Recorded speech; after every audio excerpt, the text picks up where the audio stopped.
Hi, welcome to day 50 of the Bible 365 challenge. I'm reading from the Thematic Bible reading plan found at BibleStudyTools.com. You can check it out in the description below. There's a link you can click on to read along with me. Otherwise, I'm reading from the NIV Bible today. We are covering 2 Corinthians chapter 7, Leviticus 1, Leviticus 2, and Leviticus 3. So without further ado, I'm just going to put away the screen so that we can concentrate. 2 Corinthians 7, verse 1. Therefore, since we have these promises, dear friends, let us purify ourselves from everything that contaminates body and spirit, perfecting holiness out of reverence for God. Paul's joy over the church repentance. Verse 2. Make room for us in your hearts. We have wronged no one, we have corrupted no one, we have exploited no one. I do not say this to condemn you. I have said before that you have such a place in our hearts that we would live or die with you. I have spoken to you with great frankness. I take great pride in you. I'm greatly encouraged. In all our troubles, my joy knows no bounds. For when we came to Macedonia, we had no rest, but we were harassed at every turn, conflicts on the outside, fears within. But God, who comforts the downcast, comforted us by the coming of Titus, and not only by his coming, but also by the comfort you had given him. He told us about your longing for me, your deep sorrow, your ardent concern for me, so that my joy was greater than ever. Even if I caused you sorrow by my letter, I do not regret it. Though I did regret it, I see that my letter hurt you, but only for a little while. Yet now I am happy, not because you were made sorry, but because your sorrow led you to repentance. For you became sorrowful as God intended, and so were not harmed in any way by us. Godly sorrow brings repentance that leads to salvation and leaves no regret, but worldly sorrow brings death. See what this godly sorrow has produced in you, what earnestness, what eagerness to clear yourself, what indignation, what alarm, what longing, what concern, what readiness to see justice done. At every point you have proved yourself to be innocent in this matter. So even though I wrote to you, it was neither on account of the one who did the wrong, nor on account of the injured party, but rather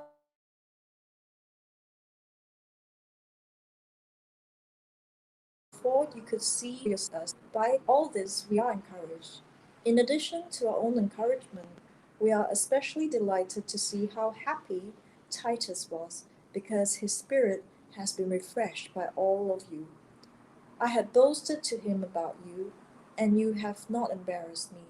But just as everything we said to you was true, so our boasting about you to Titus has proved to be true as well.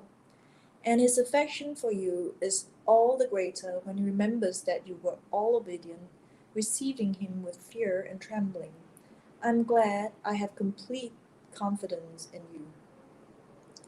Leviticus chapter 1, the burnt offering. Verse 1. The Lord called to Moses and spoke to him from the tent of meeting.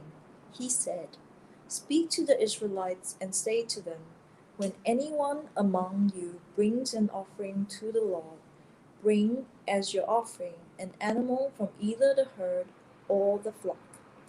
If the offering is a burnt offering from the herd, you are to offer a male without defect. You must present it at the entrance to the tent of meeting, so that it will be acceptable to the Lord. You are to lay your hand on the head of the burnt offering, and it will be accepted on your behalf to make atonement for you. You are to slaughter the young bull before the Lord, and then Aaron's sons, the priests, shall bring the blood and splash it against the sides of the altar. at the entrance to the tent of meeting. You are to skin the burnt offering and cut it into pieces. The sons of Aaron the priest are to put fire on the altar and arrange wood on the fire. Then Aaron's sons, the priest, shall arrange the pieces, including the head and the fat, on the wood that is burning on the altar. You are to wash the internal organs and the legs with water, and the priest is to burn all of it on the altar. It is a burnt offering, a food offering, an aroma pleasing to the Lord.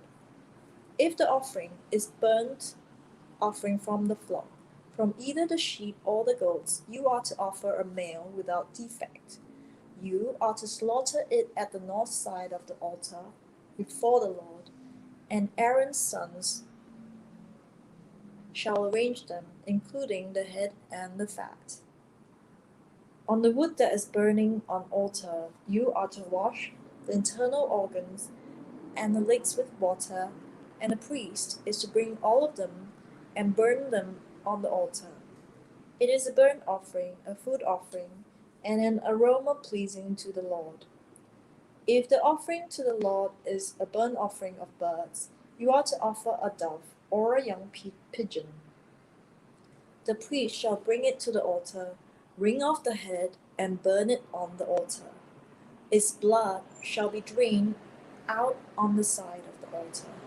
He is to remove the crop and the feathers and throw them down east of the altar where the ashes are. He shall tear it open by the wings, not dividing it completely. Then the priest shall burn it on the wood that is burning on the altar. It is a burnt offering, a food offering, an aroma pleasing to the Lord. Leviticus chapter 2. The grain offering, verse 1. When anyone brings a grain offering to the Lord, the offering is to be of the finest flour. They are to pour olive oil on it, put incense on it, and take it to Aaron's sons, the priests.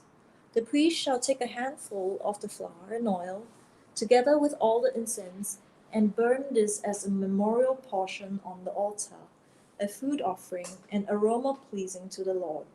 The rest of the grain offering belongs to Aaron and his sons. It is the most holy part of the food offerings presented to the Lord. If you bring a grain offering baked in an oven, it is to consist of the finest flour, either thick loaves made without yeast and with olive oil mixed in, or thin loaves made without yeast brushed with olive oil. If your grain offering is prepared on a griddle, it is to be made of the finest flour, mixed with oil and without yeast. Crumble it and pour oil on it. It is a grain offering.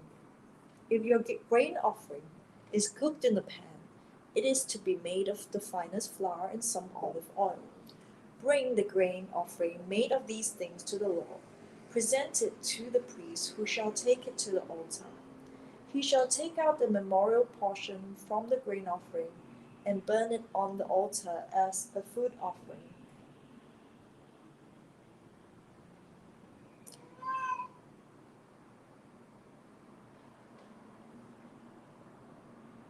An aroma pleasing to the Lord. The rest of the grain offering belongs to Aaron and his sons. It is a most holy part of the food offerings presented to the Lord.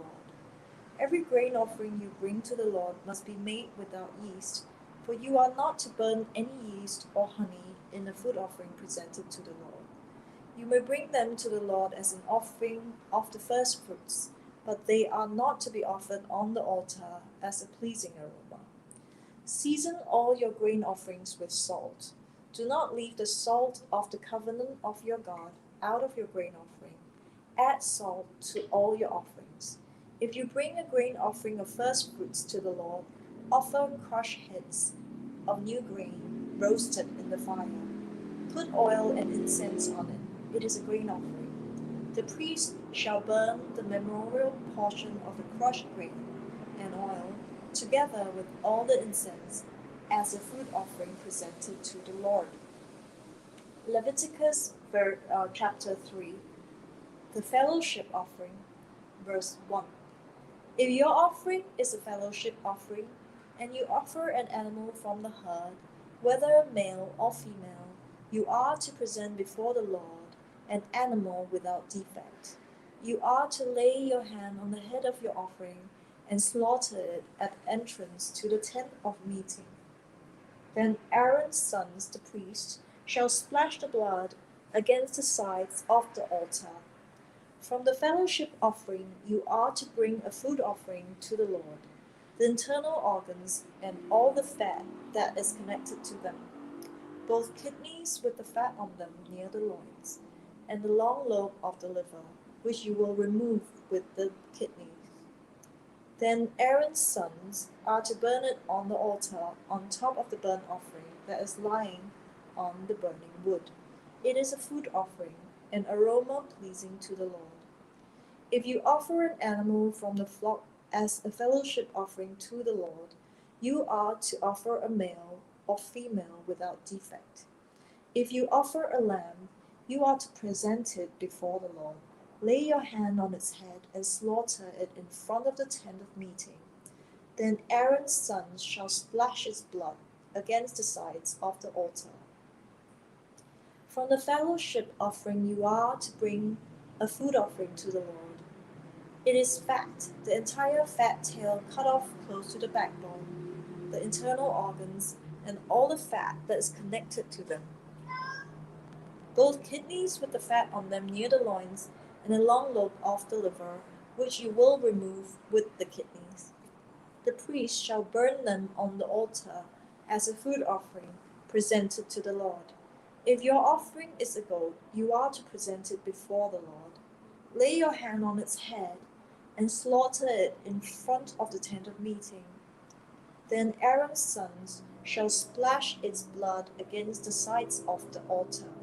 From what you offer, you are to present this food offering to the Lord, the internal organs and all the fat that is connected to them, both kidneys with the fat on them near the loins, and the long lobe of the liver, which you will remove with the kidneys. The priest shall burn them on the altar as a food offering, a pleasing aroma. All the fat is the Lord's. This is a lasting ordinance for generations to come. Whether you live, you must not eat any fat or any blood. So that was day 50, and I have just read 2 Corinthians chapter 7, Leviticus 1, Leviticus 2, and Leviticus 3. And there was this cat who was very, very noisy. This is Miss China. So I'll see you on day 51.